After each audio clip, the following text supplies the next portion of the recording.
We need $2,300 by Monday, or we lose everything. My daughter-in-law Natasha announced at our Thanksgiving table, sliding a stack of official-looking papers across the linen tablecloth.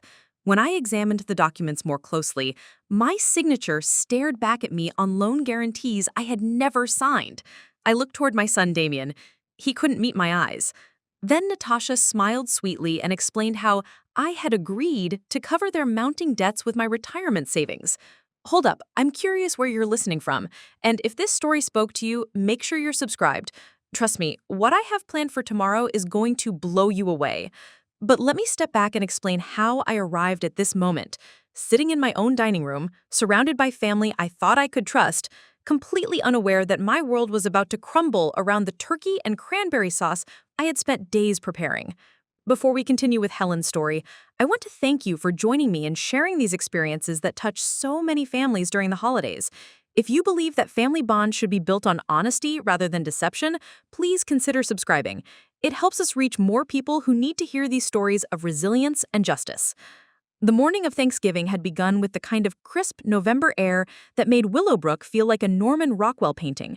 I woke before dawn in my colonial house on Maple Street, the same house where I had raised Damien as a single mother after his father passed away when he was just 12.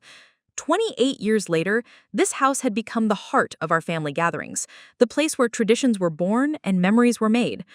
I moved through my kitchen with the practiced efficiency of someone who had hosted dozens of holiday meals. The turkey, a 22-pound bird I had been brining for 2 days, went into the oven at precisely 5:30.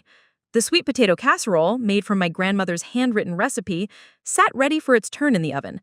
Fresh cranberry sauce simmered on the stovetop, filling the house with the tart sweetness that always reminded me of holidays past.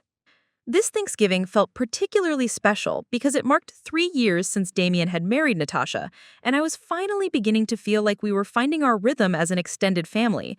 The early years of their relationship had been challenging for me. After raising Damien alone and being his primary emotional support through college and his early career as a software engineer, sharing him with someone else required significant adjustment. Natasha had swept into our lives like a whirlwind during Damien's final year of graduate school. She was undeniably beautiful, with striking auburn hair and green eyes that seemed to take in everything around her with calculating precision. Her background in marketing made her naturally persuasive, and she had a talent for presenting situations in ways that made disagreement seem unreasonable. Initially, I attributed my uneasiness around Natasha to typical mother-in-law adjustment issues. Every mother struggles with watching her son fall in love with someone who suddenly becomes his primary confidant and emotional support. I told myself that my protective instincts were simply overactive, that I needed to step back and allow their relationship to flourish without interference.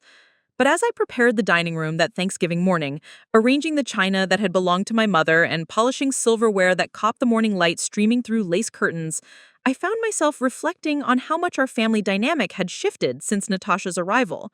What had once been easy, comfortable conversations between Damien and me had become stilted exchanges where I felt like I was walking on eggshells. Damien appeared in the kitchen doorway just as I was basting the turkey, his appearance disheveled in a way that was unusual for him. My son had always been meticulous about his appearance, a trait that served him well in his corporate job at TechFlow Solutions. But this morning, his hair was uncombed, his eyes were bloodshot, and he moved with the nervous energy of someone carrying a heavy secret. "Happy Thanksgiving, Mom," he said, his voice lacking its usual warmth. "The house smells incredible." "Thank you, sweetheart," I replied, steadying his face with the practiced eye of a mother who had spent 28 years reading his moods. "You look tired. Are you sleeping enough? Work has been demanding lately, hasn't it?" His jaw tightened almost imperceptibly. "Work is fine, Mom. Everything is fine. Natasha and I are just excited about today. She has some news to share with you." The way he said news made my stomach clench with apprehension.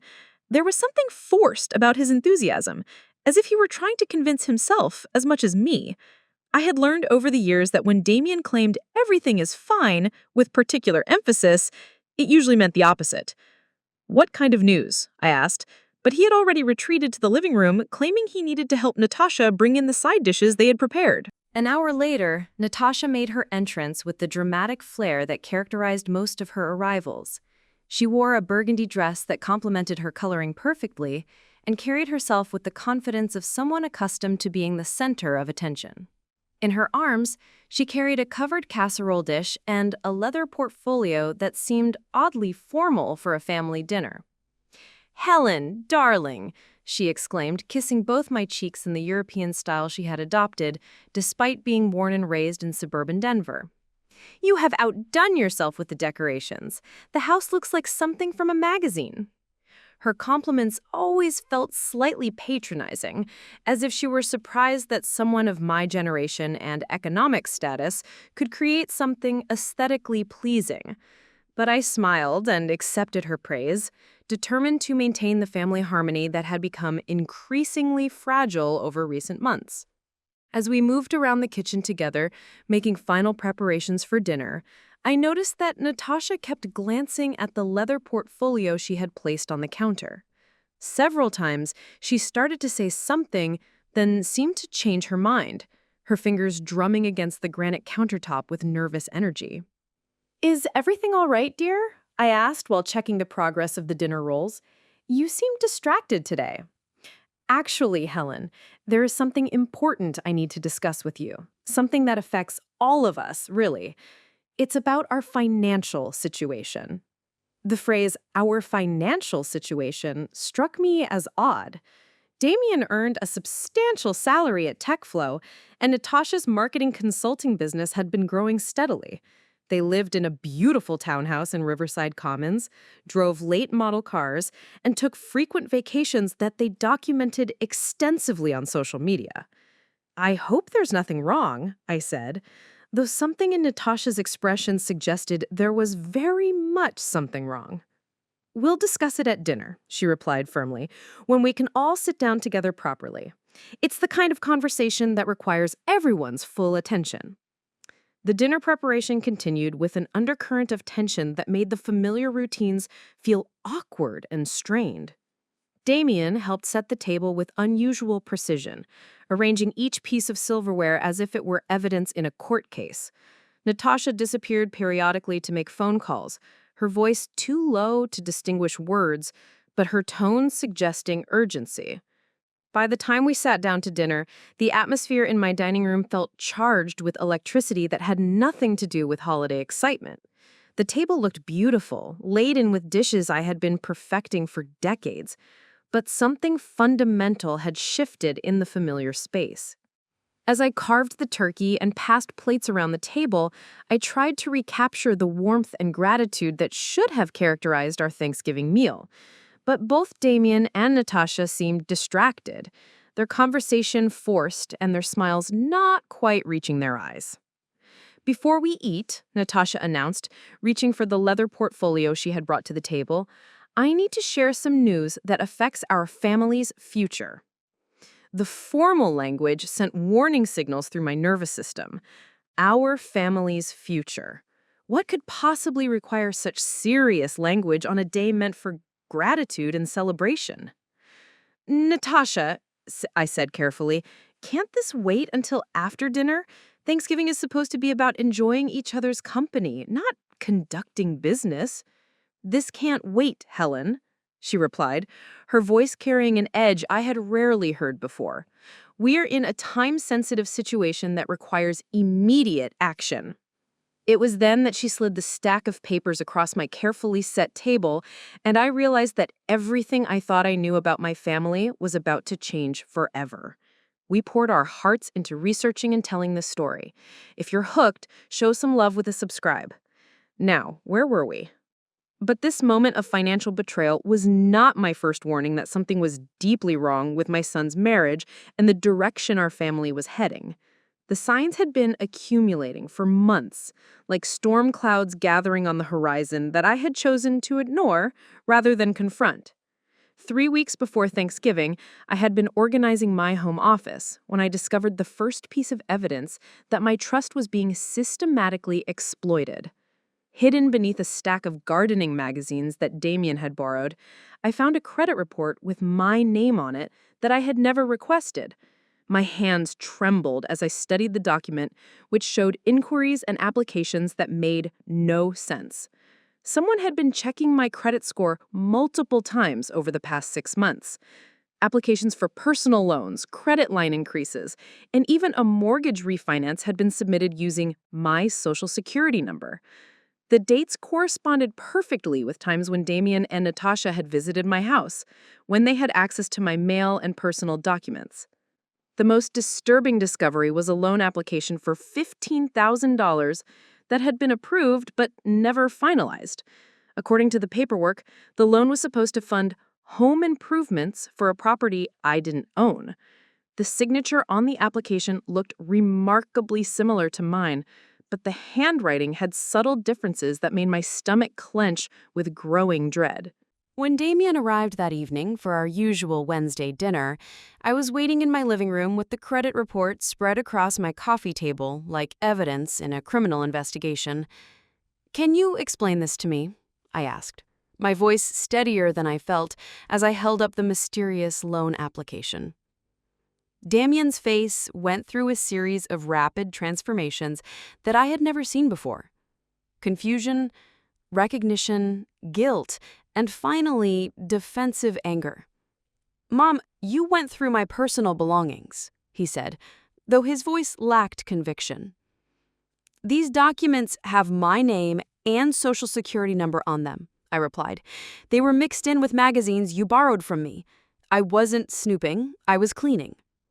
"That must be some kind of identity theft," he said, but his eyes wouldn't meet mine. "Someone probably got your information from a data breach. It happens all the time these days." "Damien, this application was submitted from an IP address that traces back to your townhouse," I said, having spent hours researching the technical details online. "The phone number listed as a contact is Natasha's business line." His jaw tightened in a way that reminded me of when he was 12 years old and had been caught breaking curfew. "You're being paranoid, Mom. This kind of suspicious behavior is exactly why Natasha says our relationship has become difficult." The accusation hit me like a physical blow. Our relationship had become difficult? This was news to me, though apparently it was a topic of conversation between my son and his wife. "What problems, Damien? I don't understand what's happening here." "Everything has to be about you, doesn't it?" His voice rose with a frustration that seemed to have been building for months. "You question every decision we make, every financial choice, every plan for our future. It's suffocating, Mom." He grabbed his jacket from the back of my couch and headed for the door. "I need space from this constant interrogation. I need to not feel like a suspect in my own family." The front door slammed with finality, leaving me alone with the credit report and the crushing realization that my son was keeping secrets that required sophisticated deception to maintain. This was not the boy I had raised, the young man who had always come to me with his problems and trusted my judgment. 5 days later, the encounter at Riverside Shopping Center added another piece to the puzzle I was beginning to recognize. I was selecting groceries for the week when I noticed a well-dressed man in his 50s studying me with uncomfortable intensity. He approached with obvious hesitation, glancing around as if he expected someone to catch us talking. "Excuse me, are you Helen Carmichael?" he asked, his voice carrying the professional tone of someone in the financial industry. "Yes, I am. Do we know each other?" "I'm Robert Sterling from First National Bank," he replied, extending his business card with hands that seemed slightly unsteady. "I've been trying to reach you about some loan applications that were submitted using your information." My blood ran cold. "What kind of loan applications?" "Multiple applications, over the past several months," he said, his expression growing more concerned as he watched my face. "Personal loans, a home equity line of credit, and most recently an application for a business loan for $25,000. The applications all came from the same source, but the contact information keeps changing." "I never applied for any loans," I said, my voice barely above a whisper. "I was afraid you might say that. Mrs. Carmichael, I believe you may be the victim of identity theft. The applications contain personal information that would be very difficult for a stranger to obtain. but they also show patterns that suggest someone close to you might be involved. He handed me a folder containing copies of applications I had never seen before, each one bearing a signature that looked disturbingly similar to my own. I strongly recommend you contact the police and consider placing a fraud alert on your credit file immediately. After he left, I sat in my car in the parking lot for 20 minutes, staring at the loan applications and trying to process the magnitude of what I was discovering. Someone in my life was systematically stealing my identity, and the evidence was pointing increasingly toward the two people I trusted most in the world. The breaking point came during our monthly family dinner the following Sunday at Oakwood Country Club, where Damien and Natasha had insisted on treating me to what they claimed was a celebration of Natasha's recent promotion. What had once felt like quality family time now revealed itself as systematic manipulation designed to extract information and maintain access to my personal life.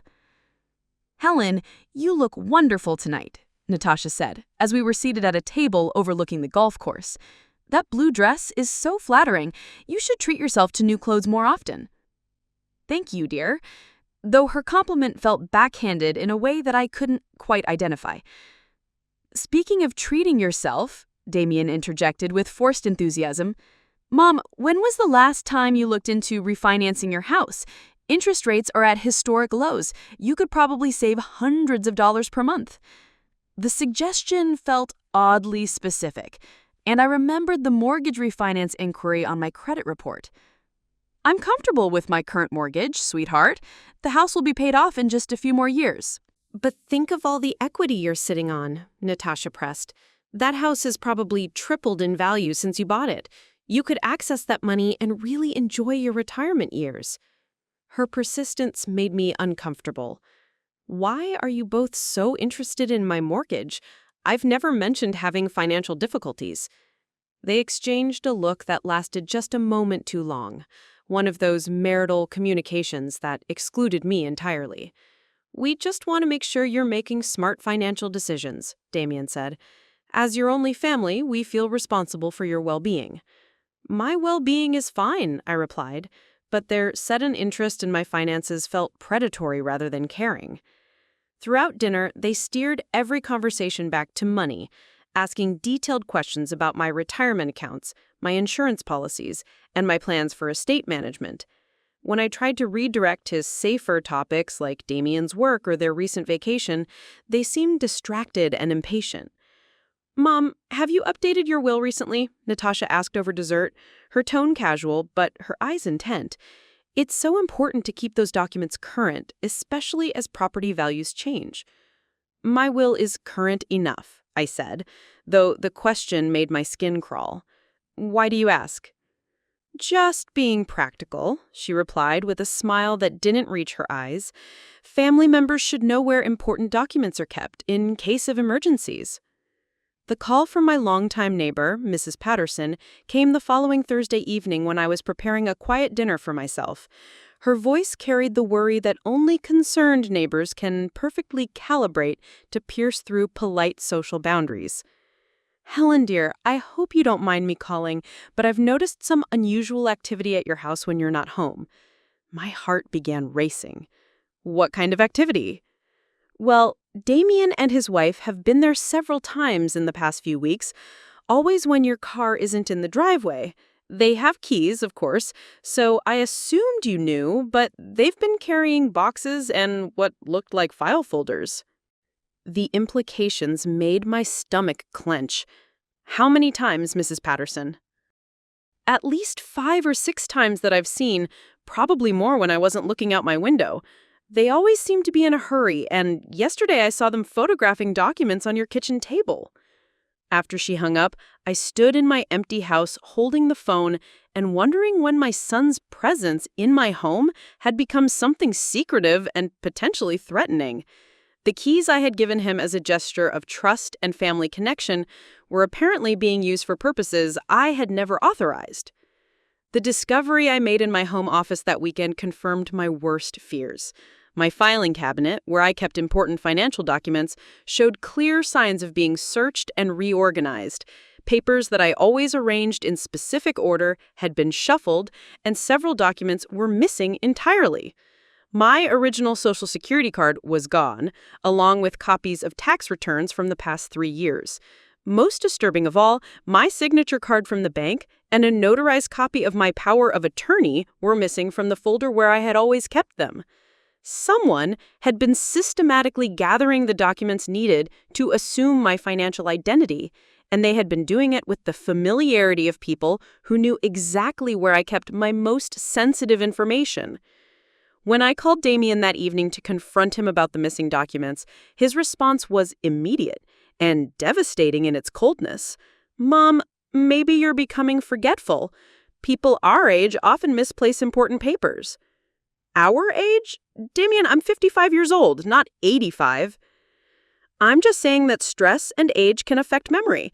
Maybe you should consider having someone help you manage your finances, someone with experience in these matters." The suggestion felt like a trap disguised as concern.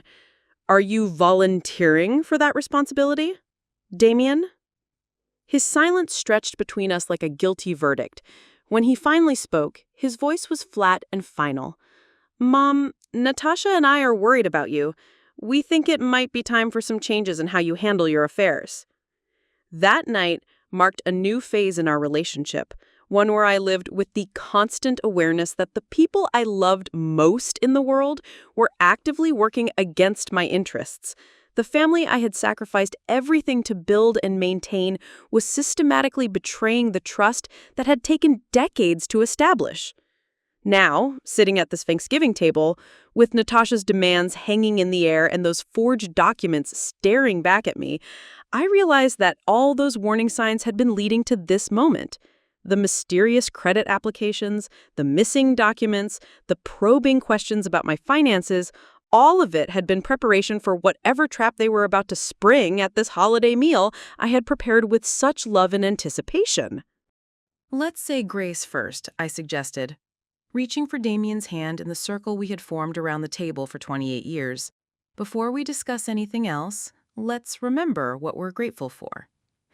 Damien's hand felt cold and clammy in mine, his fingers trembling slightly as we bowed our heads. His prayer, usually heartfelt and meaningful, came out stilted and mechanical. "We're grateful for family, for health, for the opportunities we've been given, and for the wisdom to make difficult decisions when they're necessary." The phrase "difficult decisions" hung in the air like smoke after his prayer ended. Natasha's fingers drummed against the leather portfolio throughout our attempt at normal dinner conversation, her impatience barely contained as I served the meal I had spent days preparing. "The turkey is perfect, Helen," she said, though she barely touched the food on her plate. "You really have outdone yourself this year. This might be the most special Thanksgiving we've ever had together." Her emphasis on special carried the same ominous undertone I had been hearing in both their voices for weeks. Everything was going to be special, memorable, different. Never good different. Always the kind of different that required preparation and careful handling. As I carved additional slices of turkey and passed dishes around the table, I began noticing details that would have escaped my attention during a normal family dinner. Damien kept checking his phone, despite our long-standing rule about electronic devices during holiday meals. Each time it buzzed, his face grew paler and his movements more agitated. Natasha had positioned herself strategically at the table with clear sightlines to both the front door and the kitchen entrance. Her purse sat within easy reach, and I could see the corner of additional documents protruding from the top. This was not spontaneous. This was planned, orchestrated, timed to unfold during a moment when I would be trapped by social conventions and holiday expectations. "Alan, dear," Natasha began, her voice taking on the patronizing tone she used when she wanted to sound reasonable while delivering unreasonable requests. "Before we get into the serious discussion we need to have, I want you to know how much we appreciate everything you've done for our family over the years. The past tense was not lost on me. Everything I had done, not everything I was doing or continued to do. As if my usefulness had reached its expiration date and we were now transitioning to a different phase of our relationship. "You've been such a generous mother and mother-in-law," she continued, dabbing at her eyes with my grandmother's linen napkin. "The way you raised Damien alone after losing your husband, the sacrifices you made to put him through college, the support you've given us during the early years of our marriage." Damien nodded along with her words, but his expression remained fixed and uncomfortable, like an actor who had forgotten his lines and was trying to improvise his way through a scene. "That's what mothers do," I replied carefully. "We support our children because we love them, not because we expect gratitude speeches at holiday dinners." "But that's exactly the point, Helen," Natasha said, her voice gaining strength and conviction. "Your generosity has been so consistent, so reliable, that we've come to depend on it in ways that maybe weren't fair to you." The conversation felt like a trap being constructed around me with surgical precision. Each statement was designed to lead me toward conclusions I had not reached independently, to make me complicit in whatever they were planning to propose. "I'm not sure I understand what you're getting at, Natasha." "We've been taking advantage of your good nature," Damien finally spoke, his voice barely above a whisper, "letting you carry financial burdens that should have been our responsibility. It's time for us to step up and take care of you the way you've always taken care of us." The role reversal they were proposing sounded noble in theory, but something about their delivery made my skin crawl with warning signals. Children taking care of aging parents was natural and expected. But I was 55 years old, financially stable, and perfectly capable of managing my own affairs. Why were they suddenly treating me like an elderly woman in need of guardianship? "I appreciate the sentiment," I said slowly, "but I'm not sure what financial burdens you think I've been carrying. My mortgage payments are current, my retirement savings are on track, and I live comfortably within my means." Natasha exchanged another one of those meaningful looks with Damien, the kind of wordless communication that excluded me entirely while making decisions about my life.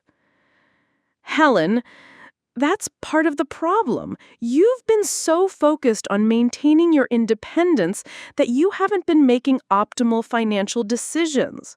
She reached for the leather portfolio with theatrical precision, her movements deliberate and rehearsed. "We've been researching your financial situation, and there are some significant opportunities you've been missing. Opportunities that could benefit all of us." The phrase, "researching your financial situation," sent ice water through my veins. How exactly had they been conducting this research? What sources of information had they accessed without my knowledge or permission? "We've consulted with financial advisors," Damien added, though he still couldn't meet my eyes. "Professionals who specialize in family wealth management and estate planning. They've identified several strategies that could dramatically improve your financial position." "What kind of strategies?" I asked, though I suspected I already knew where this conversation was heading. "Property leveraging," Natasha replied with the confidence of someone who had rehearsed this presentation multiple times. "Your house has appreciated significantly since you purchased it. There's substantial equity sitting there earning nothing when it could be generating substantial income." Income for whom? For all of us, Helen. That's the beauty of family financial planning. When we pool our resources and make strategic decisions together, everyone benefits.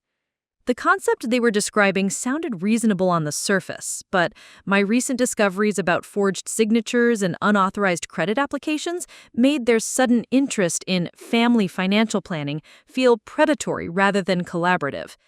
"I'm listening," I said, though every instinct I possessed was screaming warnings about whatever proposal was coming next. Natasha opened the leather portfolio with flourish, revealing a stack of official-looking documents that she spread across my dining room table like a dealer distributing cards. "These are loan applications that would allow you to access the equity in your home while maintaining ownership," she explained. "The funds would be invested in Damien's business expansion, which our advisors project will triple in value over the next 3 years." I studied the documents more carefully, noting details that made my stomach clench with recognition. The loan amounts were substantial, ranging from $50,000 to $150,000. The interest rates seemed high, and the repayment terms extended well into what would normally be my retirement years. Most disturbing of all, several of the applications already contained signatures that looked remarkably similar to mine, though I had no memory of signing anything related to these loans. "When exactly did I sign these applications?" I asked, pointing to the signature lines that bore what appeared to be my name. "Those are preliminary approvals," Natasha explained quickly. "The bank pre-approved you based on your credit history and property value. The final signatures happened today, once you've had a chance to review all the details." But the signatures didn't look preliminary. They looked final, complete, and legally binding. Someone had been practicing my signature, perfecting the slight variations that would make forgery difficult to detect without expert analysis. "Helen," Damien said, his voice taking on a pleading quality that reminded me of when he was a child, asking for permission he knew he shouldn't receive. "This is an incredible opportunity for our family. The business expansion could set us up financially for generations." "What business expansion?" "Damien, you work for TechFlow Solutions. You don't own a business." Another meaningful look passed between them, and I realized there were layers of deception I hadn't even begun to uncover. "That's part of the exciting news," Natasha said. "Damien is leaving TechFlow to start his own consulting firm. We've already identified potential clients and developed a comprehensive business plan." "When did this decision happen? This is the first I'm hearing about any career change." "We've been planning it for months," Damien replied. "We didn't want to worry you with the details until everything was finalized." The exclusion from major life decisions felt like another form of betrayal. The son I had raised to value honesty and communication had been making life-altering plans without including me in any aspect of the decision-making process. The loan funds would provide startup capital, equipment, office space, initial marketing expenses, everything necessary to launch successfully. And what happens if the business fails? What happens to my house if these loans cannot be repaid? "That won't happen," Damien said, with confidence that seemed forced. "We've done extensive market research. The demand for specialized consulting services is growing exponentially." But his reassurances felt hollow, rehearsed, designed to overcome objections rather than address legitimate concerns. I had spent 28 years reading my son's moods and expressions. The man sitting across from me was lying, and he knew I knew it. "Helen, we need to move quickly on this," Natasha pressed. "The pre-approval expires at the end of this week, and the market conditions that make this opportunity possible won't last forever." The artificial urgency was another red flag in a conversation full of warning signals. Legitimate business opportunities don't require split-second decisions made under pressure at family holiday dinners. "How much money are we talking about total?" I asked, though I suspected the answer would be more than I could comfortably afford to lose. "The combined loans total $185,000, but the projected returns over 3 years could reach $600,000 or more. It's the kind of generational wealth that could secure all of our futures." $185,000, nearly the entire equity value of the house I had been paying for over 2 decades. The home where I had raised Damien, where I planned to live through my retirement years, where I felt safe and secure and independent. They were asking me to risk everything I had built for a business venture I knew nothing about, managed by people who had been systematically lying to me for months. As Natasha continued her presentation, highlighting projected profits and market opportunities with the enthusiasm of a seasoned sales professional, I found myself studying their faces with new understanding. These were not family members asking for help. These were predators who had identified a target and developed a sophisticated strategy for extracting maximum value with minimum resistance. The Thanksgiving dinner I had prepared with such love and anticipation had become the setting for the most elaborate con game I had ever encountered, orchestrated by the 2 people I trusted most in the world. The weight of their expectations pressed down on me like a physical force as I stared at the loan documents spread across my grandmother's lace tablecloth. The numbers blurred together as my mind raced through the implications of what they were asking. $185,000? My entire financial security. My home. My future. I need time to think about this, I said finally, pushing the papers back toward Natasha. This is a major decision that affects my entire retirement plan. I can't just sign documents at a dinner table. Natasha's composed facade cracked for the first time that evening. Helen, we've explained that the timing is critical. The pre-approval window closes Friday, and if we miss this opportunity, it may not come again. Then maybe it's not meant to be, I replied, surprised by the steadiness in my own voice. Damien leaned forward with desperation I had never seen in him before. Mom, please, you have to understand what's at stake here. This isn't just about the business opportunity. We're in serious financial trouble. The admission hung in the air like a confession that had been waiting months to escape. What kind of trouble, Damien? Credit card debt, he said, his voice barely above a whisper. More than we can handle with our current income. The minimum payments alone are killing us. How much debt? I asked, though I suspected the answer would explain their sudden urgency about accessing my home equity. $78,000? Natasha said, her earlier confidence completely evaporated. Spread across multiple cards and lines of credit. The interest rates are astronomical, and we're falling behind every month. The magnitude of their deception began crystallizing in my mind. This was not about business opportunities or family financial planning. This was about using my assets to cover debts they had accumulated through their own poor decisions. So the business expansion story is completely fabricated? I asked. They exchanged another look, but this time it was the desperate communication of conspirators whose plan was unraveling. Not fabricated, Damien protested weakly. The consulting firm is a real possibility, but we need to handle our existing obligations first. You lied to me, I said simply. You constructed an elaborate story about business investments and generational wealth when what you really wanted was for me to pay off your credit card bills. We simplified the explanation because we knew you'd react emotionally to the debt situation.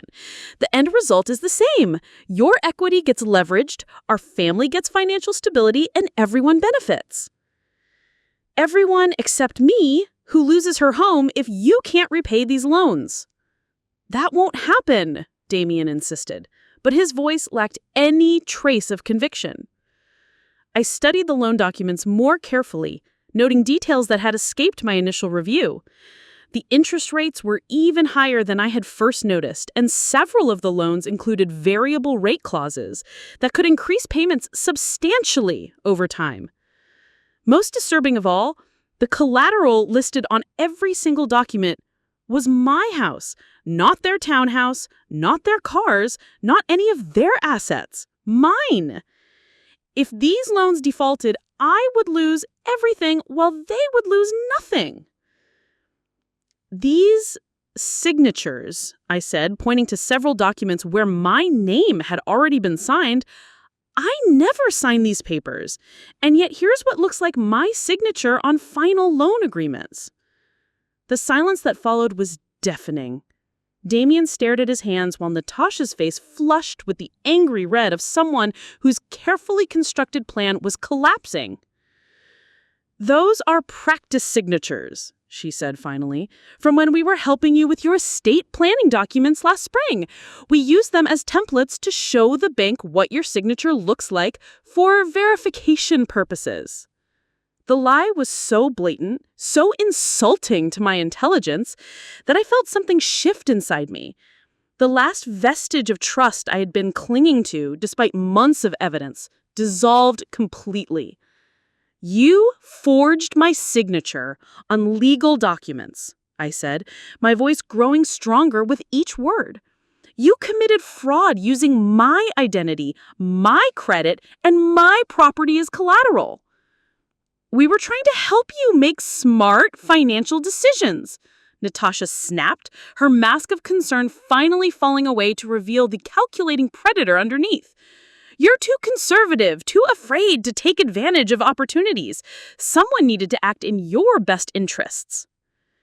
My best interests? Or yours? They're the same thing, Helen. We're family. When our financial situation improves, yours does, too. The twisted logic of her statement revealed the depth of her manipulation. In her mind, defrauding me was actually helping me, and my resistance to being victimized was selfishness rather than self-preservation. "I want you both to leave," I said, standing up from the table with my grandmother's china rattling from my trembling hands. "Take your forged documents and your fraudulent loan applications and get out of my house." "Helen, you're being unreasonable," Damien pleaded, but his words carried no weight. "We can work this out. We can find another solution that doesn't require the loans. The solution is for you to stop lying to me, stop stealing my identity, and stop treating me like a bank account with a sentimental attachment." Natasha gathered the loan documents with sharp, angry movements.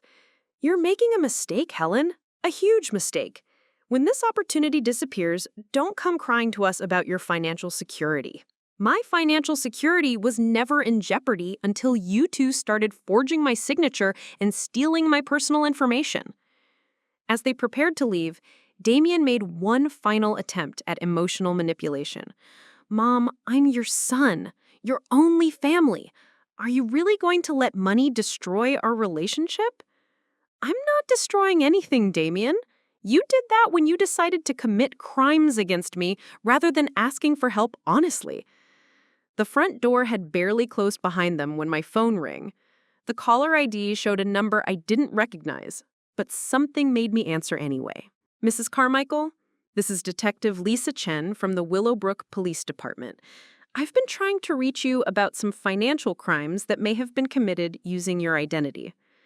My legs gave out, and I sank into my kitchen chair as the full implications of what was happening began to dawn on me. "Detective Chen, I think I know what you're calling about.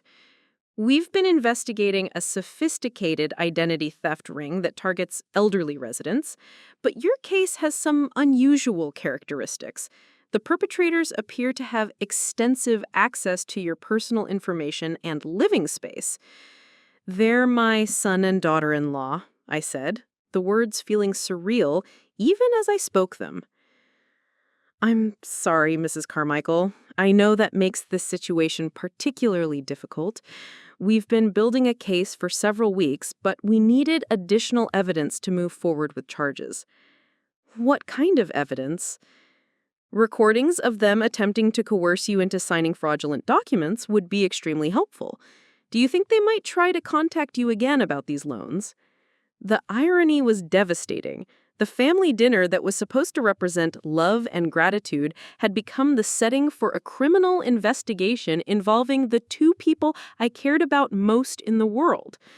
"Detective Chen, they just left my house 20 minutes ago after trying to get me to sign loan applications with forged signatures.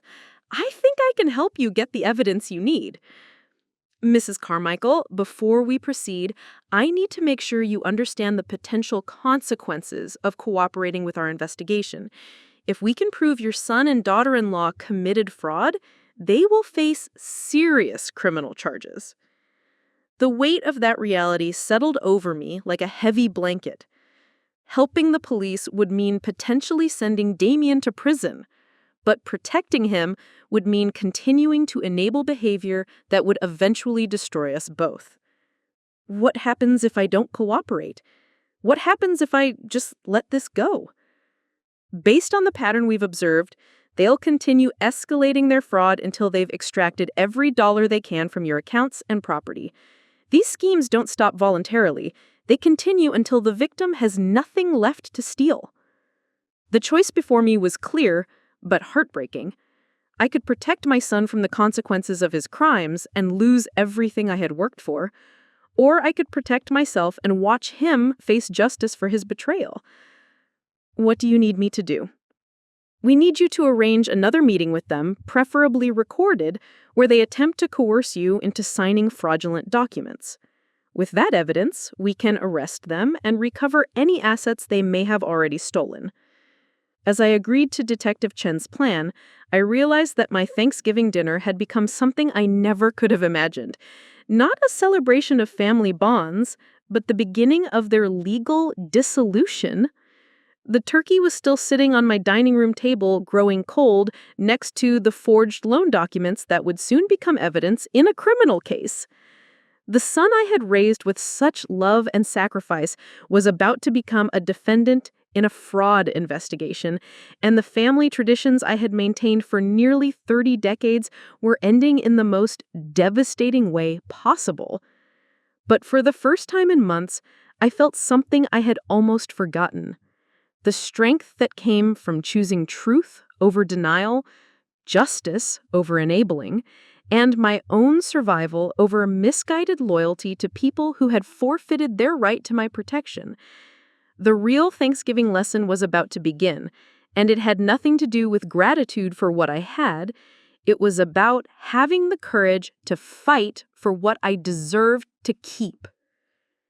The sting operation took place 3 days later in the neutral setting of Riverside Coffee House, a location Detective Chen had selected for its excellent acoustics and multiple security cameras. I sat at a corner table with a small recording device hidden in my purse, my hands trembling as I waited for Damien and Natasha to arrive for what they believed was a reconciliation meeting. The past 72 hours had been the most difficult of my life. Every instinct I possessed as a mother screamed against what I was about to do. But Detective Chen had made the stakes crystal clear. If I didn't cooperate, they would continue their fraud until I was financially destroyed, then move on to their next victim.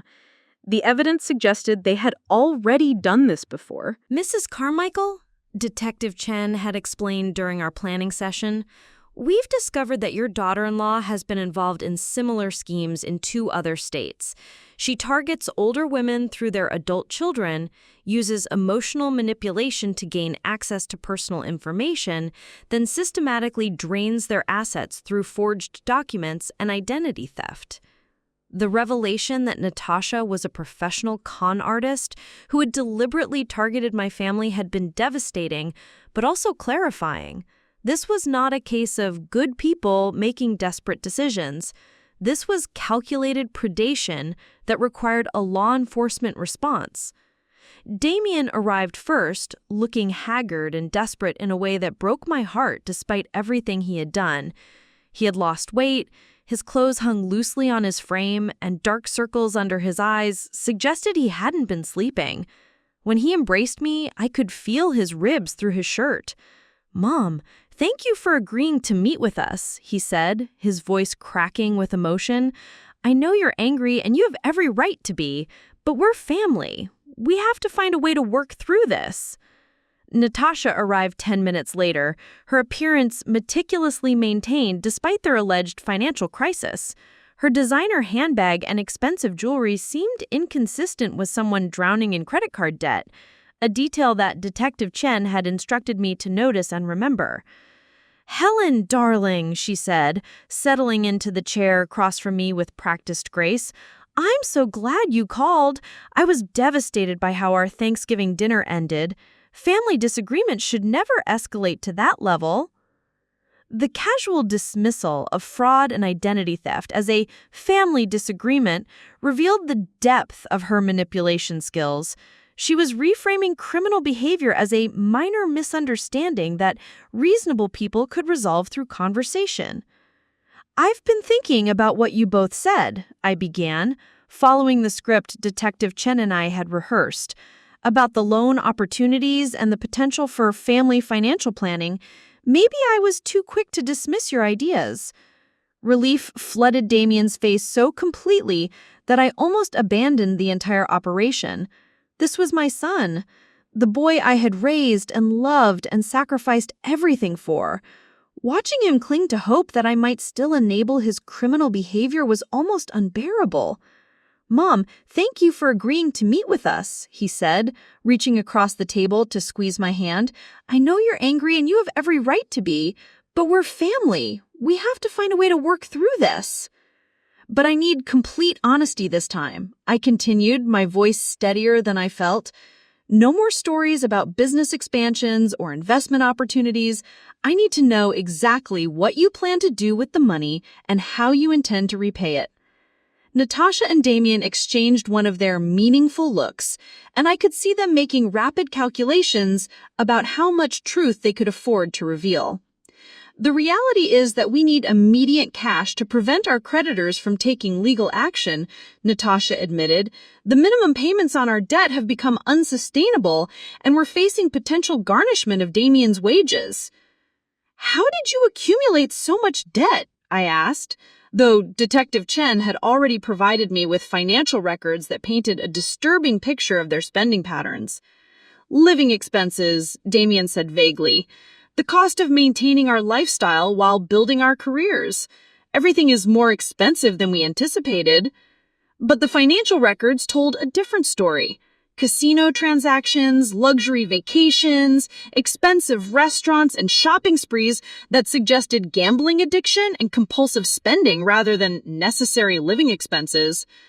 If I provide the loan funds, what guarantee do I have that you'll use them to pay down debt rather than continuing the same spending patterns? You'll have to trust us, Natasha said, her tone suggesting that questioning their financial management was unreasonable. Family relationships require trust, Helen. Without trust, we have nothing. The irony of a con artist lecturing me on trust was almost laughable, but I maintained my composure and continued following Detective Chen's script.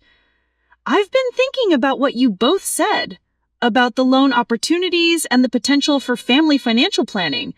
Maybe I was too quick to dismiss your ideas. Natasha produced the familiar leather portfolio from her oversized purse, spreading the fraudulent loan applications across our coffee shop table with renewed confidence. These are the same applications we showed you before. Nothing has changed except the timeline. But these signatures, I said, pointing to the forged documents. You said these were practice signatures, but they look like final execution to me. Those are placeholder signatures, she explained, with the smooth confidence of someone who had perfected this lie through repetition. We had to provide signature samples to facilitate the approval process, but they're not legally binding until you sign additional documents. So, if I wanted to proceed, what would I need to sign today? Just authorization forms, Damien said eagerly. Documents that allow us to finalize the applications on your behalf. You wouldn't have to handle any of the paperwork directly. The trap was perfect. They were asking me to sign documents that would give them power of attorney over my financial affairs, allowing them to complete the fraud without requiring my physical presence for future transactions. These authorization forms, I said, studying the documents they placed before me, they seem to give you very broad authority over my financial accounts. Only for this specific transaction, Natasha assured me. It's standard procedure for family financial planning. The bank requires clear authorization to prevent misunderstandings. But the documents were far more comprehensive than they claimed. Hidden within the legal language were clauses that would give them access to my checking accounts, savings accounts, and even my retirement funds. I'm concerned about the scope of authority these documents provide, I said, knowing that Detective Chen needed clear evidence of their intent to defraud me. Could you explain exactly what powers you would have over my finances? Helen, you're overthinking this, Natasha said, her patience beginning to fray. The lawyers have already reviewed everything. All you need to do is sign where indicated and trust us to handle the details. But if something goes wrong, if the loans can't be repaid, what happens to my house? Nothing will go wrong, Damien insisted with desperate intensity. Mom, I promise you, we will not let anything happen to your house. You have my word. Your word doesn't override legal contracts, Damien. If these loans default, the bank can foreclose on my property regardless of your promises. Then we'll make sure the loans don't default, Natasha snapped, her careful composure finally cracking. Helen, you either trust your family or you don't. This constant questioning and suspicion is exactly why our relationships have become so difficult. The emotional manipulation was textbook perfect, designed to make me feel guilty for protecting myself against financial predators. But Detective Chen had prepared me for this moment, and I had the strength to resist their psychological pressure. "I need time to think about this," I said, gathering the documents they had spread across our table. "These are major decisions that could affect the rest of my life." "Time is exactly what we don't have," Natasha said urgently. "Helen, if we don't act this week, we lose everything. Our house, our cars, Damien's job, everything we've worked for will be destroyed. And if I sign these documents and something goes wrong, I lose everything I've worked for. My house, my retirement security, my financial independence." The standoff stretched between us like a taut wire ready to snap. I could see Damien calculating desperately, trying to find words that would overcome my resistance without revealing the true scope of their deception. "Mom, please," he said finally, tears streaming down his face. "I'm begging you. If you don't help us, I don't know what we'll do." The sight of my son crying broke something inside me, but Detective Chen's voice echoed in my memory. This manipulation would continue until I had nothing left to steal. Enabling their criminal behavior was not helping them. It was destroying us both. "I'm sorry, Damien," I said, standing up from our table. "I can't sign documents that put my home at risk for debts I didn't create." As I walked toward the copy shop exit, I heard Natasha's voice rise with undisguised fury. "You're making the biggest mistake of your life, Helen. When we lose everything, it's going to be your fault. Your own son's financial destruction will be on your conscience forever." The threat was perfect evidence for Detective Chen's investigation, clearly recorded by the device in my purse and captured by the coffee shop's security cameras. 3 hours later, Detective Chen called to inform me that Damien and Natasha had been arrested on charges of identity theft, fraud, and attempted elder abuse. The evidence I had gathered, combined with months of investigation by the Financial Crimes Unit, provided an airtight case that would prevent them from victimizing anyone else. The months that followed were difficult, but ultimately liberating. Damien pled guilty to reduced charges and received probation along with mandatory financial counseling and restitution requirements. Natasha, as a repeat offender, faced federal charges and eventually received a prison sentence that would prevent her from targeting other families. The most surprising discovery came during the asset recovery phase of the investigation. Natasha had been running similar cons for over a decade, accumulating substantial wealth that she had hidden in offshore accounts. The recovery of these funds not only compensated me for the damage to my credit and emotional distress, but also provided restitution to her previous victims. Damien and I began the slow process of rebuilding our relationship through family therapy sessions that addressed the addiction and psychological issues that had made him vulnerable to Natasha's manipulation. It took 2 years of consistent work, but we eventually developed a healthier dynamic based on honesty rather than financial exploitation. Now, 5 years later, I sit in my kitchen on Thanksgiving morning preparing dinner for a much smaller but infinitely more genuine gathering. Damien, now remarried to a woman who shares his commitment to financial responsibility and ethical behavior, helps me arrange flowers while his 2 young daughters play in my backyard. The house that Natasha tried to steal through forged documents has become the foundation of new family traditions built on trust earned rather than assumed. My granddaughters know nothing of the grandmother they never met, only the grandfather who learned to choose honesty over convenience and family over criminal conspiracy. The Thanksgiving story I tell them is not about the dinner that nearly destroyed our family, but about the courage it takes to protect what matters most, even when that protection requires difficult choices about people we love. The best revenge, as it turned out, was not just surviving their betrayal, but building something better from the pieces they tried to steal.